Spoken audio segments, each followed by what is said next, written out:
This video is sponsored by Endel. What would you do if you were really, really smart? Like a super genius? Would you turn to altruism? Would you try and solve world hunger or poverty? Maybe you'd just try and get rich. Maybe you'd play the stock market and become a billionaire. Maybe you'd create a hit app that solves a real problem and gets you rich in the process. Maybe you try and crack the secrets of the universe. Or perhaps you just try and solve all your own problems in your own life. The thing is though, the traditional methods that we use to try and improve our intelligence and our brain function aren't going to get you there. Not brain training, not traditional meditation. For that we need something else, something that I call big idea meditation. And yes, I'm really sick, hence the voice.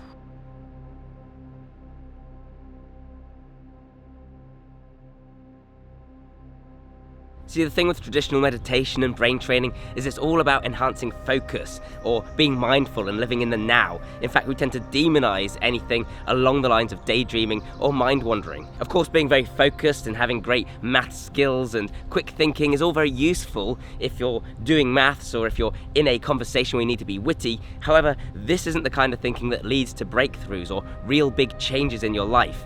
Just being more focused isn't going to suddenly make your life a whole lot better. And in fact, what we tend to now think of as genius actually has more to do with creativity and novel thinking. People like Einstein were pretty sure they're geniuses not because of their score on an IQ test, but because he changed the way we think about physics and the universe. This comes from a different type of thinking altogether. So in most forms of meditation, often described as directive meditation, the aim is to empty your mind of thoughts or to focus on just one thing like a mantra or your breathing. And like I say, this is fantastic for improving concentration and focus, which can also improve your working memory, make the whole world seem richer. So I'm not saying this isn't useful. However, what I'm talking about, this big idea meditation, is more about allowing yourself to daydream and to let your mind wander, but doing it in a slightly structured way so that you can explore interesting ideas that might be beneficial or just fascinating to you. So for example, you might ruminate on what you think started the universe, or maybe you might think, how would I write the next James Bond movie, for example. This is going to practice deep and creative thinking, and by practicing deep and creative thinking, you'll get better at deep and creative thinking, and then when you have a problem that you need to approach, or when you want to come up with a novel idea, you'll find it much easier to do so. And you might just find that in the process, you stumble upon something really amazing.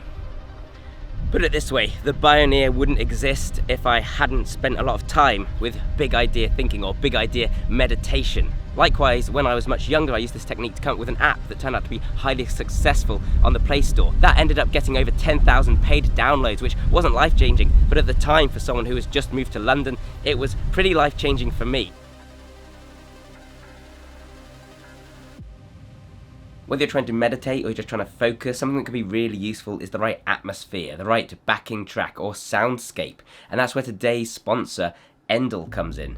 So Endel is an app that creates soundscapes for you, designed to help you relax and stay calm, or to focus, or to sleep. There are different soundscapes depending on your specific requirements. I personally have used Endel in the past, long before they sponsored this channel. I use Endel to help me focus on my work, and according to brain imaging, it looks like Endel can help you to get into a productive and focused state more quickly than your Spotify playlist. This makes a lot of sense because Endel provides that backing noise that helps you to tune in and feel at ease, but without the distractions, the familiar lyrics, or the change of track that you're familiar with when you use something like Spotify. I've also used Endel to help me sleep, and it can be very relaxing. They've just released a new soundscape by James Blake called Wind Down, which is perfect for chilling out in the evening, getting ready for bed. There's a bunch of these different soundscapes from different artists with different themes, which is really cool. And a lot of the scenarios are AI based, meaning that they can react to things like the time of day, the weather, etc. to get you into the perfect mood for the current situation.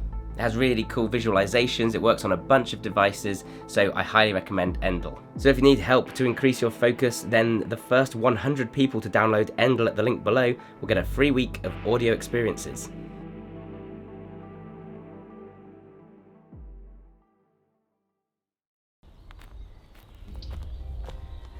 Of course, I'm far from the first person to recommend the benefits of deep thinking and rumination.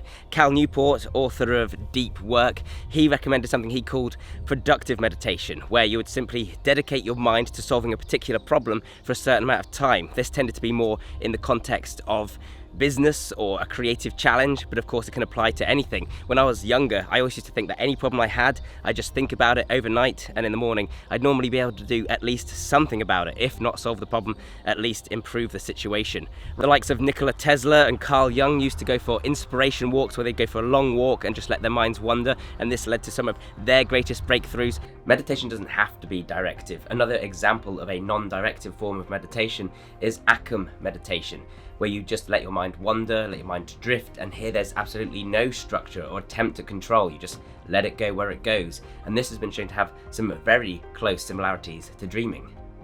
So there is a lot of support for this idea, but on the whole, we've somewhat demonized the whole concept of mind wandering. We're so focused on being in the now and not living in the past or not dreaming about the future that we tell people to get out of their heads, and we act as though ever not being mindful is a bad thing. However, great breakthroughs come when you let your mind wander, and there's actually lots of evidence now to support the health benefits of doing just that. All I'm doing that's slightly different is I tend to pick myself a big question, something that's inherently abstract and huge, and then ruminate on that. I often come back to the same questions, things that I find interesting, and just practice my problem-solving skills.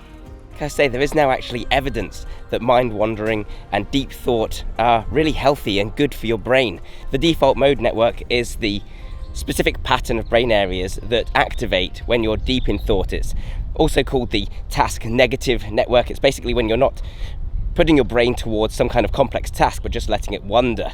Mind wandering activates the default mode network. It's mainly what it's for, but at the same time we now know that activation in the default mode network correlates with not only creativity and creative problem solving, but also with fluid intelligence. So unsurprisingly, people who are better at thinking deeply, have more connectivity and activation in this area, are better at coming up with creative solutions to problems. Now, this is a correlation, not causation, but we can probably assume that if you spend time practicing using your default mode network, you're going to get better at using it. In the same study, it was also shown that deep thinking and mind wandering could increase connectivity between the default mode network and the frontoparietal control network. So the latter being a network that's involved in goal setting and goal-oriented thinking. So in other words, you're improving your ability potentially to think deeply and then to come up with a solution or a goal that you can actually act on, to actually create concrete steps from that thought. Another study, and I will link to all these studies somewhere down below, has shown that simply thinking about long-term goals and planning behavior can actually improve your likelihood of actually achieving your goals and following through with those plans. So again, if you're going to be thinking deeply about the things you want to achieve and what you want to be, then it stands to reason that this might help you to actually achieve and be those things. It's also just really fun, just deep thinking. It's a great way to pass the time, and if you're someone who uses meditation as a kind of therapy to escape dark thoughts, I mean, that's one of the reasons people often warn against deep thinking and mind wandering, because people tend to turn their thoughts towards dark things. But if you can just escape your reality for a moment and imagine what it would be like if you could jump super high into the air, this can be a great way of coping with difficult times. And again, another study has actually shown that when given the marshmallow task, the one where you have to avoid eating the marshmallows now to get more in the future, people who are capable of mind wandering, who do this frequently, are actually better at resisting that temptation because they think they can escape into their thoughts to get away from the temptation. How do we go about doing it if we want to get some of these benefits? One researcher who's really interested in mind wandering and daydreaming is Erin Westgate, and she found that actually people are very bad at mind wandering and daydreaming. She found that people would either not think about anything, or they think about boring things like writing tasks, or they might even ruminate on negative subjects, which is one of the reasons people have sometimes warned against deep thinking and encourage us to be in the now.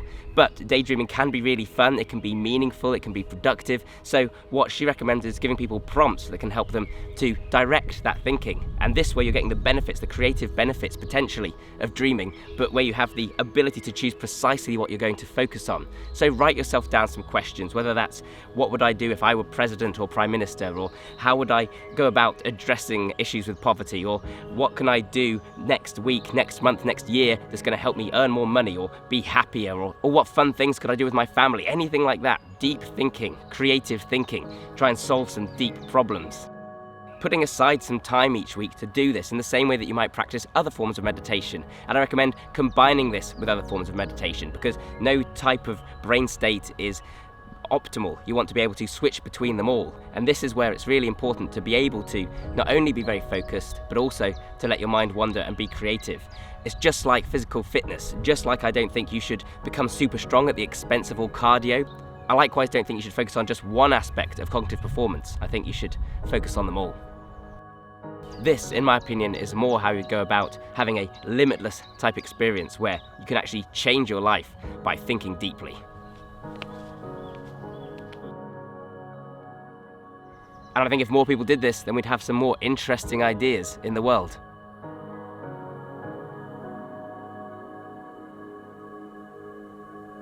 So if you found this video useful and interesting, guys, if you did, then please leave a like and share it around. That would help me out immensely.